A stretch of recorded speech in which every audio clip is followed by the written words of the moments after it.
Il a dit, vous les hommes de Dieu là, mais il y a quoi? On n'a qu'à faire quoi pour vous? C'est quoi ça là même? Il y a certains hommes de Dieu, vous avez fait qu'on mette tout le monde dans le même lot. C'est quoi ça? Asseyez-vous, y est parlé là. Je suis la Chisa de mon père spirituel et la go de sa femme. Je vous ai toujours dit que ce que tu n'as pas encore vu, ce que tu n'as pas encore entendu, faut pas, tu vas dire que ça n'existe pas. Parce qu'il n'y a rien de nouveau sous le soleil. Bien évidemment que ceux qui dorment se réveillent, que ceux qui sont en train de manger, arrêtent de manger, que ceux qui sont en train de lever, arrêtent de lever, que tout le monde prenne son tabouret, son cahier, son bic, prêt à dire ce que vous avez retenu, prêt à répondre dans les commentaires et surtout à partager, à republier pour que la chaîne s'agrandisse. Are you ready? Go! L'histoire que je vais te raconter, c'est une histoire très vraie, très vraie qui s'est parlée, c'est ici en Côte d'Ivoire. Je ne voulais pas dire le nom du pays, mais je suis obligée de le dire. Vu que j'ai demandé, la fille m'a dit, ok, il n'y a pas de problème. Très bien. La fille qui raconte cette histoire, on va l'appeler Solange. Solange est une jeune fille qui est entre 25 ans et 28 ans. Elle est partie à l'intérieur du pays parce qu'elle avait eu certaines complications avec sa famille. Au temps de la crise, elle a perdu toute sa famille. Donc, elle a décidé de partir se mettre à l'intérieur du pays dans un centre de réfugiés. Et c'est là-bas qu'elle essayait de joindre les deux bouts. C'est là-bas qu'elle essayait de gagner sa vie. Bien vrai qu'elle faisait certaines activités, mais elle ne voyait pas vraiment le bout du tunnel comme on a l'habitude de dire. Et elle disait qu'elle savait qu'elle avait un problème. Parce que toutes les personnes, tous les hommes qui l'abordaient, ils étaient là pour un temps. C'est-à-dire que quand ils commencent à être sérieux, net, vite, ils disparaissent. Elle ne sait pas il y a quel problème. Mais il n'y a aucun homme qui venait rester avec elle. Elle voyait que ses affaires n'allaient pas. Donc Solange se dit automatiquement que le problème qu'elle a là, c'est sûrement un problème spirituel. Parce que même dans sa famille, il y avait certaines pratiques occultes que les gars faisaient. Et elle a commencé à chercher un homme de Dieu. Elle a commencé à dire que bon, elle cherche un pasteur qui va prier pour elle. Elle cherche un pasteur qui va essayer de la délivrer de toutes ces pratiques qu'elle faisait avant, que ses parents ont eu. Et dans ses balades sur TikTok, elle tombe sur un live. Vous voyez les lives que les prophètes la font sur le TikTok ici, où on dit que live prophétique, ils vont venir, ils vont prophétiser, ils vont prêcher et tout. Et c'est sur ce genre de live là que la fille tombe, que Solange tombe. Et automatiquement, elle rentre dans le... Elle ne sait pas ce qui s'est passé. Elle ne sait pas qu'est-ce qu'elle avait. Elle ne sait pas c'est quoi qui l'a poussée. Mais elle a eu envie de partir, de rentrer dans le live du monsieur. Donc, elle rentre dans le live du pasteur là. Il a commencé à prêcher et tout. Et quand le temps prophétique est arrivé, il a commencé à donner des directives sur sa vie. Il a commencé à faire des paroles, lancer des paroles sur sa vie et tout. Et elle n'a pas pu terminer le direct parce qu'elle n'avait plus de connexion. Et quelques temps après, elle envoie un message à l'homme de Dieu pour lui dire que, ah vraiment prophète, vous avez dit des choses sur moi, vous m'avez parlé et tout, mais je n'ai pas pu finir le direct parce que je n'avais pas de connexion. Donc je viens pour approfondir ce que le Seigneur vous a dit à mon sujet. Donc le pasteur lui dit automatiquement, voici mon numéro, écris-moi parce que je ne suis pas actif sur TikTok, parce qu'il y a beaucoup de messages, je ne suis pas actif ici sur TikTok. Et c'est comme ça, elle prend le numéro du pasteur, elle écrit au pasteur. Ils ont commencé à parler, Vu qu'elle a vu un déblocage au niveau de ses activités, au niveau de ses affaires, elle fait une offrande de 100 000 francs au pasteur. On a toujours dit ici que c'est l'offrande qui retient l'ange, parenthèse. Elle fait une offrande de 100 000 francs au pasteur. Et quand l'homme de Dieu voit ça, il dit, bon, ton cas là, il est sérieux. Il ne faut pas rester à l'intérieur du pays. Il faut venir sur Abidjan. Viens, on va se rencontrer. Viens, on va parler. On va avoir un entretien. Et suite à cela, je vais te donner des directives. Je vais te mettre sous jeûne s'il le faut pour que tu puisses vraiment être libéré de tous ces liens-là qui te poursuivent. Et c'est comme ça, vous, Solange se ramasse, elle vient sur Abidjan. Asseyez-vous bien, c'est la partie là. Le jour de la rencontre arrive, elle se ramasse, elle va chez le pasteur. Ils ont commencé à parler, ils ont commencé à dialoguer. Et dans le dialogue, dans la discussion, le pasteur lui dit, parle-moi de toi. Elle a commencé à parler, elle a commencé à dire au pasteur que, ah vraiment, oui, la crise m'a tout enlevé, je n'ai plus de parents, je n'ai plus de soeurs, je n'ai personne. Je suis la seule personne ici qui vit encore dans le lot de ma famille et consort.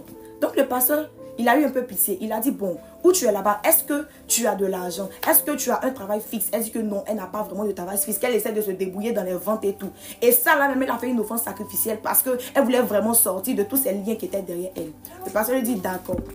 Et le pasteur lui dit, d'accord, il n'y a pas de problème. Vu que moi, je suis un homme de Dieu très occupé, je veux te prendre comme assistante. C'est-à-dire que tu vas être à côté de moi, tu vas gérer tous mes rendez-vous et tout. Et moi, je vais te payer chaque fin du mois. Je vais venir, je vais parler à ma femme. Si ma femme est d'accord, je vais te loger chez nous. Et comme ça, on sera plus proche, tu pourras plus prendre soin de mes affaires. Elle se dit, ok, il n'y a pas de problème. Ok, il n'y a pas de souci. Parce que elle se dit qu'elle a décroché un jackpot. Elle est dans la maison d'un homme de Dieu. Elle est dans la maison d'un...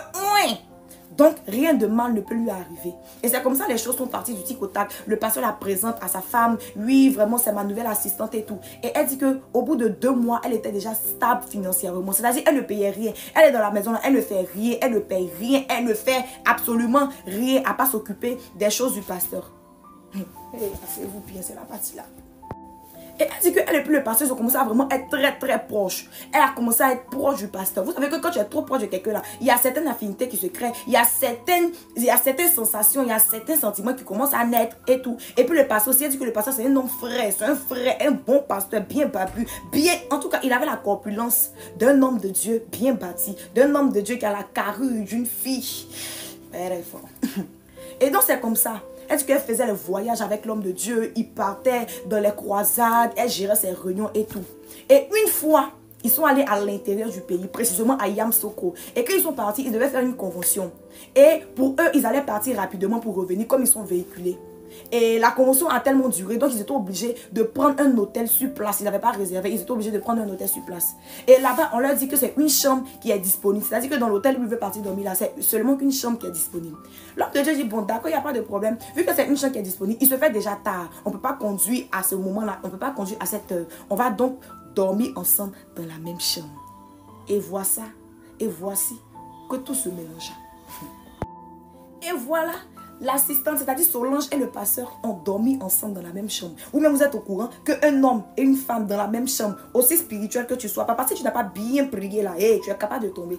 Et ce qui devait arriver est arrivé. Le pasteur est tombé. Le pasteur a fait le bashing time avec Solange, avec son assistante. Et quand Solange est sortie de ça, Solange dit que c'était tellement bien fait que c'est devenu leur habitude. C'est-à-dire que quand ils ont vu de sortir ensemble, qu'ils ont vu des bashing time comme cela, ils quittent la ville. C'est-à-dire ils sont à Abidjan, ils vont jusqu'à peut-être à Yamoussoukro, ou ils vont peut-être à Bouna, ou ils vont peut-être dans les villes éloignées là-bas pour les deux, pour pouvoir être intimes les deux. Et la fille Solange dit que souvent qu'elle était à la maison, elle remarquait que mon pasteur était un peu bizarre. Elle voyait des sex toys dans la chambre de mon pasteur. Elle voyait certains objets qu'on utilisait pour un plaisir sexuel dans la chambre du pasteur, dans les affaires de sa femme et tout. Donc elle se disait que sûrement, peut-être elle et puis le pasteur utilisaient ça pour se satisfaire à eux-mêmes, pour se satisfaire sexuellement. Donc c'était pas ses affaires. Donc elle se taisait, elle ne parlait pas.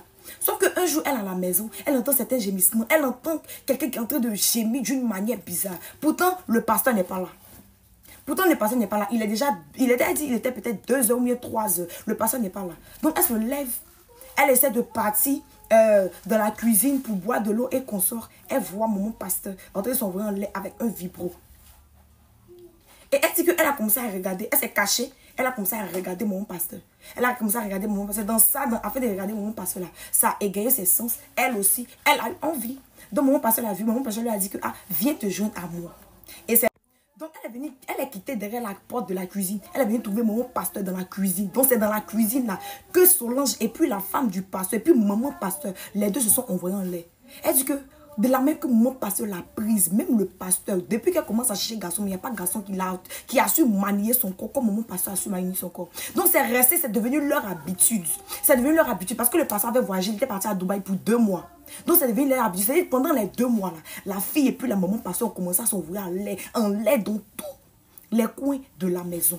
Et c'est devenu leur habitude. C'est-à-dire que la maman pasteur a commencé même à devenir jalouse. Donc en gros là, elle est devenue la femme, c'est-à-dire la titulaire de la maman pasteur. Donc en gros, la maman pasteur même était une lesbienne, était une lélé. Donc c'est dans ça Solange était. Sauf que là, sauf que tous les jours pour le voleur, un jour pour le propriétaire. Ça a commencé à travailler l'esprit de Solange. Parce que Solange se disait que c'est vrai, elle n'est pas une bonne fille. Mais ce genre de choses, elle ne pouvait pas rester dedans. C'était vraiment compliqué. Et où elle veut fuir de la maison, elle se rend compte qu'elle est enceinte du pasteur.